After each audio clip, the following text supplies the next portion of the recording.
Welcome to commerce multiverse. हम कर रहे हैं अपना कॉस्ट अकाउंटिंग का सब्जेक्ट, जिसमें अपना कॉस्ट शीट और बाकी कंपोनेंट कंप्लीट कर चुके हैं। आज हम देखने वाले हैं अपना CAS 4 कॉस्ट अकाउंटिंग स्टैंडर्ड 4, जो कि आपका cost of production, acquisition, supply of goods, provision of services के लिए। ठीक है, तो ये आपका रिवाइज्ड है ना। रिवाइज्ड मतलब ये आपका रिप्लेस हुआ है। ये आपका रिप्लेस हुआ है कैपिटल कंजम्पशन। जो पहले इसका था आपका CS 4 का, वो आपका था CS 4 for capital consumption. Capital consumption का मतलब है जैसे आपकी फैक्ट्री है, ठीक है, आप जो भी प्रोडक्शन कर रहे हैं वो आप क्या कर रहे हैं, उसका यूज़ ना, उसे उसका कंजम्पशन जो है वो अपने खुद ही और उसका आप कंजम्पशन कर रहे हैं, अपने फैक्ट्री के अंदर उसका कंजम्पशन कर रहे हैं, है ना। जैसे आपने कुछ प्रोड्यूस किया है और आप उसे कंज्यूम कर रहे हैं खुद ही, तो वो कैपिटल कंजम्पशन के अंदर था। फिर ये आपका रिप्लेस हो गया 2018 में, ठीक है। किससे? आपका जो आपका कॉस्ट अकाउंटिंग स्टैंडर्ड 4 था, वो हो गया cost accounting standard on cost of production, acquisition, supply of goods and provision of services के साथ। तो हम प्रोडक्शन की बात करें तो आपका CS 4 क्या कहता है? ये आपका डील करता है with the determination of cost of production और acquisition, supply of goods and services, ठीक है। तो ये हमें कॉस्ट जो है प्रोडक्शन की, ठीक है, जो आपकी इक्विजिशन करते हैं आप, उसकी उसकी इनकी क्या कॉस्ट होती है, सर्विसेज की कॉस्ट, सप्लाई की कॉस्ट, और उन सबकी जो है कॉस्ट को डिटरमाइन करने के लिए हमें क्या करता है, उसमें हेल्प करता है।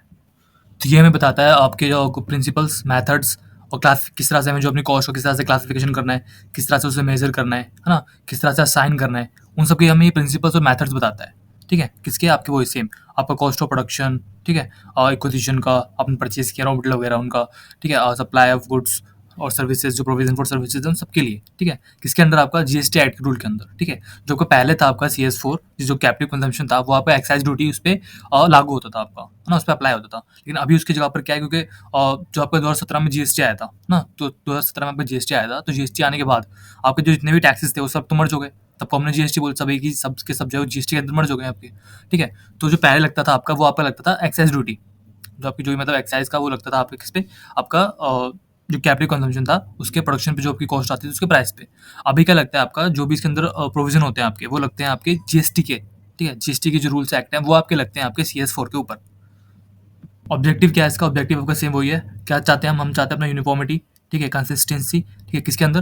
प्रिंसिपल और मेथड जो भी आप यूज़ करने वाले हैं अपने कॉस्ट डिसाइड करने के लिए, प्रोडक्शन की, एक्विजिशन की, सप्लाई की, सर्विसेज प्रोविजन के लिए, ठीक है, जो भी GST रूल के अंदर आपके आते हैं, ठीक है। तो मेन हमारा ऑब्जेक्टिव क्या है? हम चाहते हैं यूनिफॉर्मिटी और कंसिस्टेंसी लाना, ठीक है। तो यूनिफॉर्मिटी का मतलब क्या हो गया? यूनिफॉर्मिटी का मतलब है कि जो भी आप प्रिंसिपल, जो भी आप मेथड यूज़ कर रहे हैं अपना कॉस्ट को डिसाइड करने के लिए, है ना, प्रोडक्शन है जिसकी भी कॉस्ट आप डिसाइड करने के लिए, जो प्रिंसिपल, जो भी मेथड आप यूज़ कर रहे हैं, वो आपके सिमिलर होने चाहिए जो बाकी इंडस्ट्रीज कर रही हैं, सेम, है ना। जो आपके जितने भी आपके आसपास की जो बिजनेस जो भी इंडस्ट्रीज हैं वो जैसा कर रहे हैं, सेम, सब सेम फॉलो करें, सेम रूल को फॉलो करें, सेम प्रोसीजर को फॉलो करें, ठीक है। और उसके अंदर एक कंसिस्टेंसी हो, ठीक है। मतलब आज जो आपने मेथड यूज़ किया, आप क्या कर रहे हैं, हर साल सेम मेथड यूज़ कर रहे हैं, ठीक है, सेम प्रिंसिपल आप यूज़ कर रहे हैं, ठीक है। ये आपके अंदर दोनों चीज़ आपके पास इंपॉर्टेंट है होना, कंसिस्टेंसी और इन्फॉर्मिटी लाना मेन ऑब्जेक्टिव है आपका किसका? CS 4 का। जो आपका सेक्शन 15 का सबसेक्शन 1 है आपका GST एक्ट का, वो आपका क्या कहता है कि आप सप्लायर और रिसिपेंट, ठीक है, सप्लायर और रिसिपेंट जिनके बीच में सप्लाई हुआ है और जो नॉट रिलेटेड, जो आपस में रिलेटेड नहीं है, ठीक है, उनके पास जो है कंसिडरेशन के लिए प्राइस ही एक सिंपल मीडियम है ना।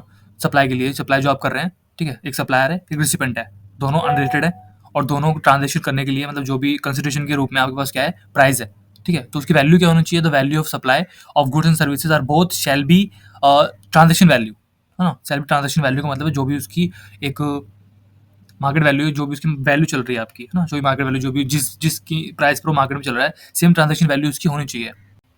इसके बाद आपके जो है रूल्स और 727, रूल 28 और रूल 29, CGST रूल 2017 का, वो ये क्या करते हैं, ये प्रोवाइड करते हैं मैथडोलॉजीज, ठीक है, किसके लिए? और determination of the value of supply under certain situations, ठीक है। इस तरह की अगर सिचुएशन होती है आपके पास जिसमें आपके पास सिर्फ प्राइस ही सोल कंसिडरेशन है पे करने के लिए, तो ये जो रूल्स हैं ये आपको बताते हैं कि आपको किस तरह से जो किन मेथड को यूज़ करना है प्राइस को डिटरमाइन करने के लिए।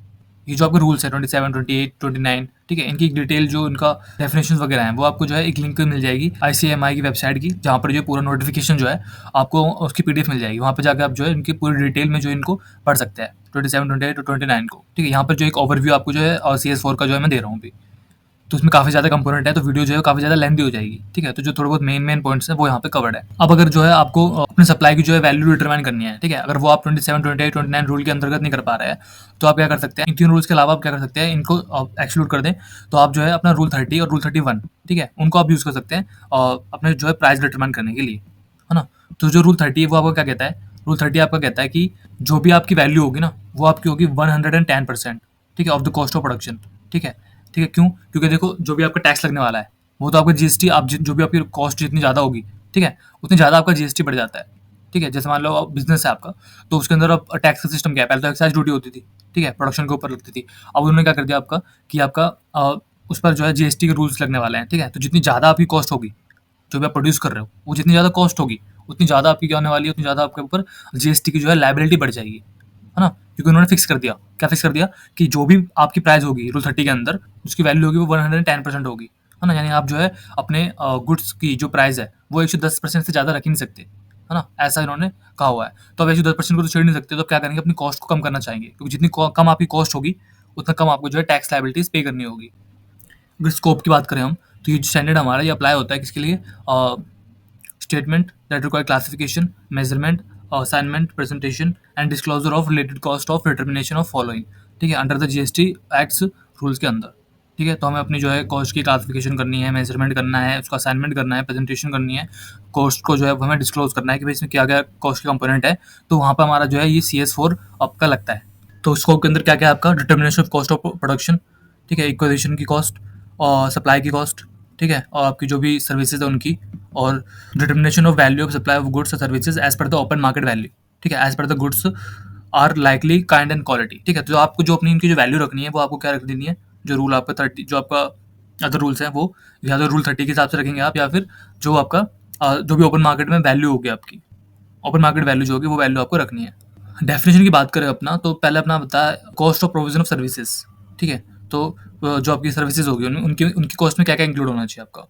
कॉस्ट ऑफ मटेरियल होनी चाहिए, ठीक है, सर्विसेज के अंदर कॉस्ट ऑफ मटेरियल कैसे हो सकती है, मतलब जैसे आप कार वॉशिंग का सर्विस दे रहे हैं किसी को, तो जो कार वॉशिंग में जो भी मटेरियल आपके यूज़ होंगे, ठीक है, उनकी भी कॉस्ट आपको इंक्लूड करनी है ना? उसके अंदर डायरेक्ट एम्प्लॉइज होंगे, वो कॉस्ट आपको ऐड करनी है, डायरेक्ट एक्सपेंसेस जो होते हैं वो आपको ऐड करना है, क्वालिटी कंट्रोल की कोई कॉस्ट अगर हो रही है आपकी, वो भी आप इसमें ऐड करेंगे, ठीक है, रिसर्च एंड डेवलपमेंट की कॉस्ट होगी, वो भी आप अपने प्रोडक्ट में ऐड करेंगे, ऑपरेशनल ओवरहेड होंगे आपके, वो भी आपको ऐड इसमें अपने ऐड करना है, ठीक है, जितने भी आपके एडमिनिस्ट्रेटिव ओवरहेड होंगे relating to the provision of services, services से रिलेटेड जितने भी आपके एडमिनिस्ट्रेटिव ओवरहेड होंगे, वो सब भी इसमें जो होंगे आपके वो ऐड होंगे, ठीक है।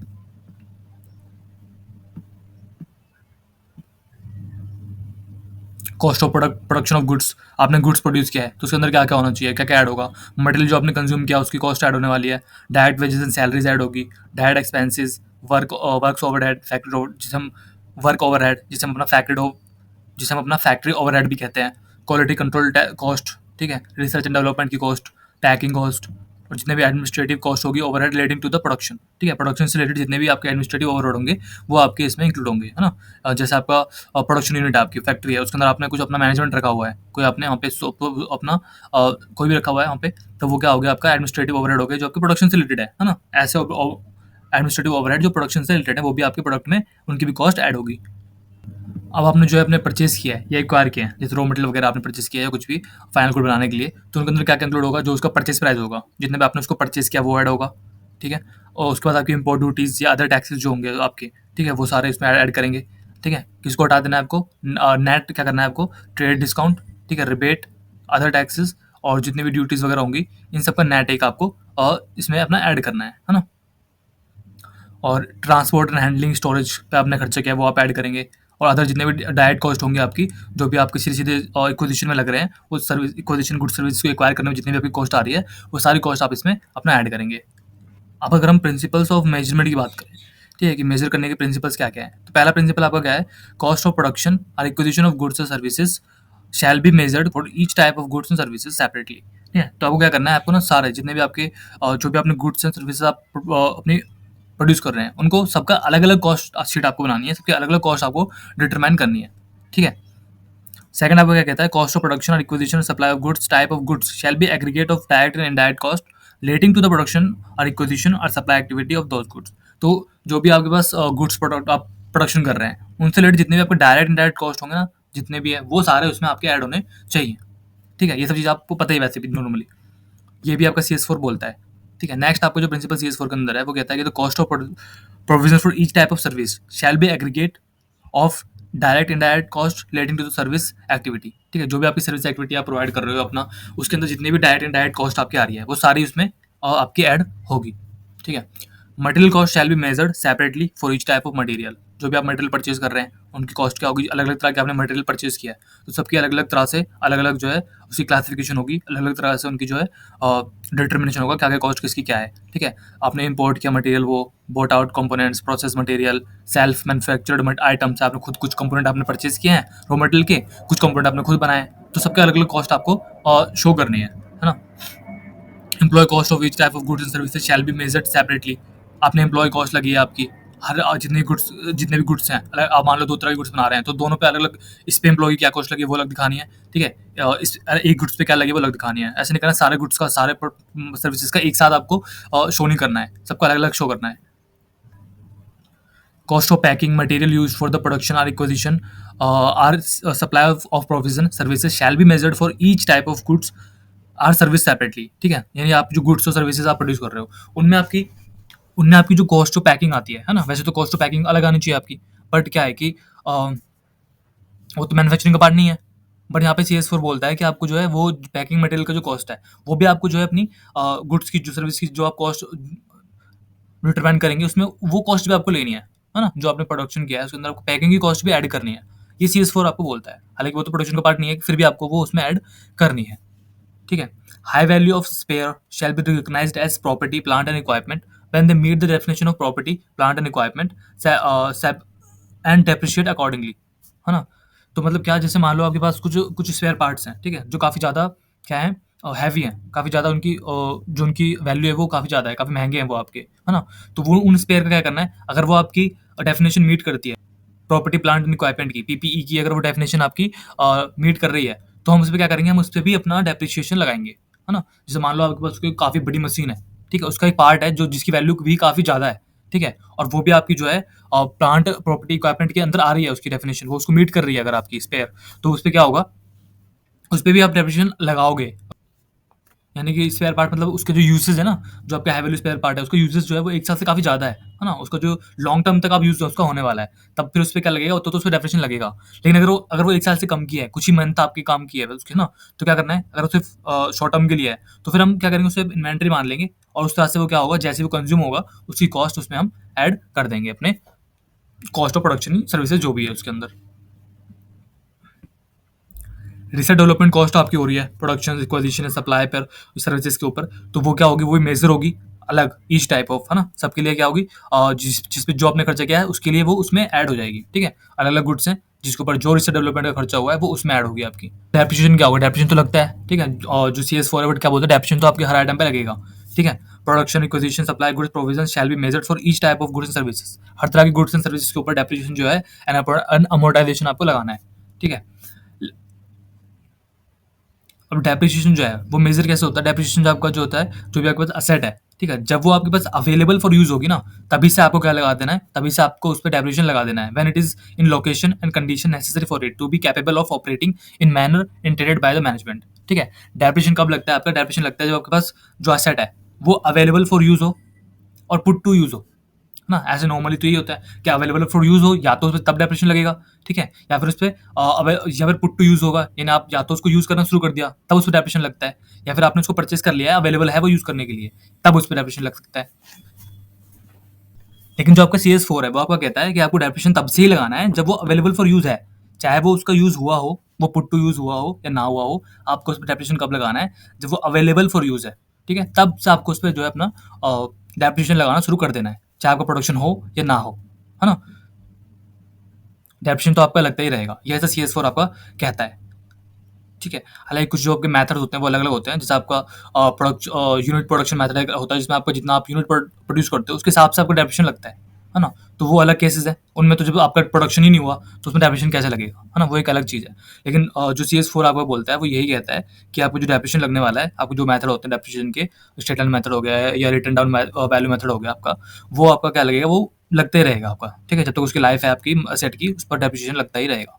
तो ये CS4 के कुछ आपके प्रिंसिपल ऑफ मेजरमेंट थे, ठीक है? अभी काफ़ी ज़्यादा इसके प्रिंसिपल मेजरमेंट 30-40 से ज़्यादा है, तो वो आपको क्या करना है, आपको उनकी जो एक उनकी PDF की जो लिंक है ना? जो ICMI की वेबसाइट है, वो जो नोटिफिकेशन है उसकी लिंक जो है मैंने वेबसाइट में दी हुई है।